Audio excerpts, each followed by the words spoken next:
Hello and नमस्ते साथीहरु, स्वागत छ तपाईलाई हाम्रो टेकी सुजन च्यानलमा। र साथीहरु, आज चाहिँ यो भिडियोमा हामी कुरा गर्न गइरहेको छौं हिजो भर्खरै बेलुका स्वस्तिमा दिदीको हातबाट चाहिँ Oppo F17 Pro को चाहिँ लन्च भइसकेको छ र यो फोन चाहिँ के कति प्राइसमा चाहिँ लन्च भयो र यो फोनमा चाहिँ के कति अवस्था स्पेसिफिकेसन छन् र कहिलेसम्म चाहिँ हाम्रो हातमा चाहिँ यो अवेलेबिलिटी चाहिँ हुन्छ, हामी चाहिँ यसलाई किन्न सक्छौं बजारमा भनेर चाहिँ यो भिडियोमा म भन्न गइरहेको छु। यदि तपाईहरु यो फोनमा चाहिँ इन्ट्रेस्टेड हुनुहुन्छ भने यो भिडियो चाहिँ पुरा हेर्दिनु होला र तपाईहरुको टाइम वेस्ट नगरी भिडियो स्टार्ट गरौँ।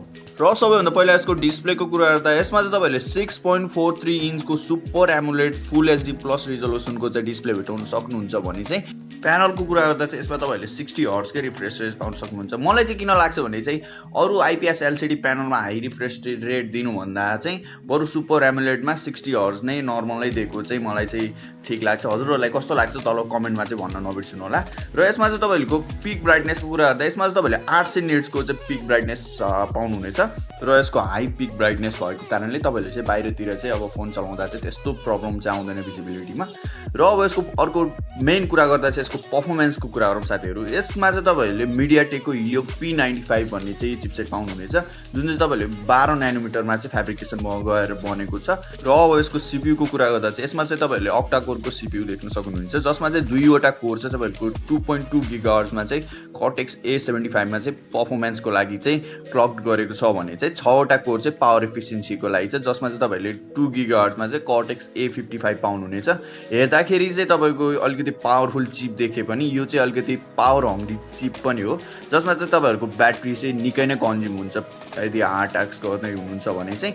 अब यसको जीपी को कुरा गर्दा चाहिँ यसमा चाहिँ तपाईहरुले PowerVR को GM9446 को चाहिँ जीपीयू पाउन सक्नुहुनेछ, जुन चाहिँ अब यो फोनको अब परफर्मेन्सको कुरा गर्दाखेरि चाहिँ यसमा चाहिँ तपाईहरुले कम से कम 720G को चाहिँ प्रोसेसर पाउनु भएको भए चाहिँ राम्रो हुन्थ्यो, किनभने त्यसमा चाहिँ बेटर थर्मल एफिसिएन्सी सहित बेटर परफर्मेन्स पनि राम्रो छ। त्यसमा हिटिङ अलि कम हुन्छ, जति चाहिँ सानो नैनोमिटरमा फेब्रिकेसन भयो त्यति नै कम हिटिङ हुने हो। त्यसमा चाहिँ तपाईको 8 नैनोमिटरमा चाहिँ फेब्रिकेसन छ भने चाहिँ यसमा चाहिँ तपाईको 12 नैनोमिटरमा चाहिँ फेब्रिकेसन छ।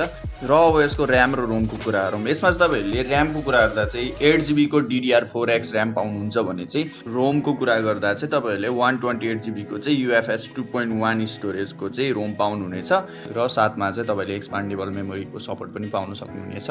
र अब यसको सफ्टवेयर र युआई को कुरा गरौँ। यसमा चाहिँ तपाईहरुले ColorOS 7.2 अन टप आउनुहुन्छ भने चाहिँ Android 10 मा चाहिँ यो रन गरेको हुनेछ। र मेन कुरा अब यसको आयो साथीहरु, यसमा चाहिँ तपाईहरुको मेन कुरा हाइप गरेको भने चाहिँ ओप्पोले यसको क्यामेरालाई हो, जसमा चाहिँ तपाईहरुले रियर क्यामेरा मेन क्यामेरा चाहिँ क्वाड क्यामेरा सेटअपमा पाउनुहुनेछ भने चाहिँ यसमा चाहिँ तपाईहरुले प्राइमेरी सेन्सरको कुरा गर्दा यसमा चाहिँ तपाईहरुले 48 मेगापिक्सलको चाहिँ क्यामेरा पाउनुहुनेछ र 8 मेगापिक्सलको चाहिँ अल्ट्रा वाइड पाउनुहुन्छ भने चाहिँ त्यही हो पहिलाको जस्तै 2 मेगापिक्सलको म्याक्रो र डेप्थ सेन्सर पाउनुहुनेछ।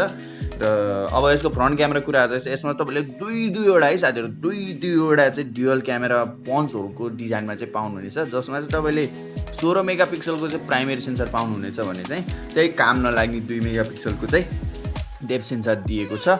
र अब यसको सेक्युरिटीको कुरा गर्दा यसमा चाहिँ तपाईले इन डिस्प्ले फिंगरप्रिन्ट स्क्यानर चाहिँ पाउन सक्नुहुनेछ, जुन चाहिँ तपाईको अल्ट्रासोनिक चाहिँ हैन, जस्ट एउटा अप्टिकल सेन्सर चाहिँ हो, जुन चाहिँ यो फोनमा चाहिँ दिनु भनेको चाहिँ एउटा राम्रै प्लस पोइन्टै भन्न जान्छ।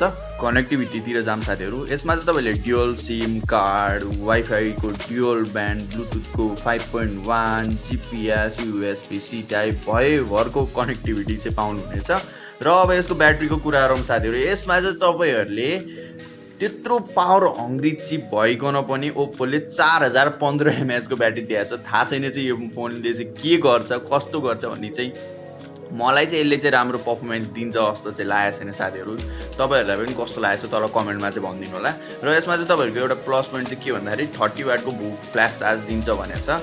यो चाहिँ ठिकै नै हो, अहिलेको फोनहरुमा आउने भनेको चाहिँ तपाईको 30,000 को बजेटमा पनि तपाईले अब जस्तै Realme 6 कै कुरा गरौँ त्यसमा पनि तपाईले 30 वाटको बुक चार्ज पाउन सक्नुहुनेछ। यो चाहिँ ठुलो कुरा भएन। र अब यसको कलरको कुरा गरौँ। यसमा चाहिँ तपाईहरुले 3वटा भेरिएन्टको कलर्स चाहिँ पाउन सक्नुहुनेछ, जसमा चाहिँ तपाईहरुले चाहिँ म्याजिक ब्लू, म्याट ब्ल्याक र मेटालिक व्हाइट भन्ने चाहिँ 3वटा कलर चाहिँ पाउन सक्नुहुने रहेछ। त्यो चाहिँ अब राम्रो चोइस पनि बन्न जान्छ आफ्नो चोइस अनुसारले किन्नको लागि। र अब यसको प्राइस र मेन कुरा कुरा चाहिँ नेपालमा चाहिँ हामीले मार्केटमा चाहिँ कहिले चाहिँ किन्न सक्छौँ भनेर कुरा गर्न गइरहेको छु। यसमा चाहिँ तपाईँहरूले अब Oppo F17 प्रोको कुरा गर्दा चाहिँ यो चाहिँ अक्टोबर 1 2020 भनेको अब आउने अक्टोबर 1 सम्म चाहिँ तपाईँहरूले यो मार्केटमा किन्न सक्नुहुनेछ। र यसको प्राइसको कुरा गरौँ साथीहरू, यसमा चाहिँ तपाईँहरूले 8GB र 128GB को भेरिएन्ट एउटा मात्र लन्च गरेको अनुसारले चाहिँ त्यसमा चाहिँ तपाईँहरूले 43,990 रुपियाँमा चाहिँ यो फोन किन्न सक्नुहुनेछ। र यो फोनको स्पेक्सको कुरा गर्दा चाहिँ यति नै रहेको छ। र तपाईँहरूलाई चाहिँ यो फोन कस्तो लाग्यो? मेरो कुरा गर्दा चाहिँ यो चाहिँ फोन मलाई त्यस्तो इन्ट्रेस्टिङ चाहिँ लागेको छैन, किनभने यो प्राइसमा चाहिँ अझ बेटर अप्सन पनि हुन सक्थ्यो। र आजलाई यति भन्दै साथीहरू हजुरहरूबाट चाहिँ म बिदा हुन चाहन्छु। यदि तपाईँलाई भिडियो मन पर्यो भने चाहिँ लाइक एन्ड सेयर चाहिँ गरिदिनु होला। र यस्तै भिडियोहरू चाहिँ तपाईँहरूले अब डे टु डे आउँदो दिनमा चाहिँ हेर्न चाहनुहुन्छ भने चाहिँ हाम्रो च्यानललाई चाहिँ सब्सक्राइब गरिदिनु होला। हस्त नमस्ते, जय नेपाल।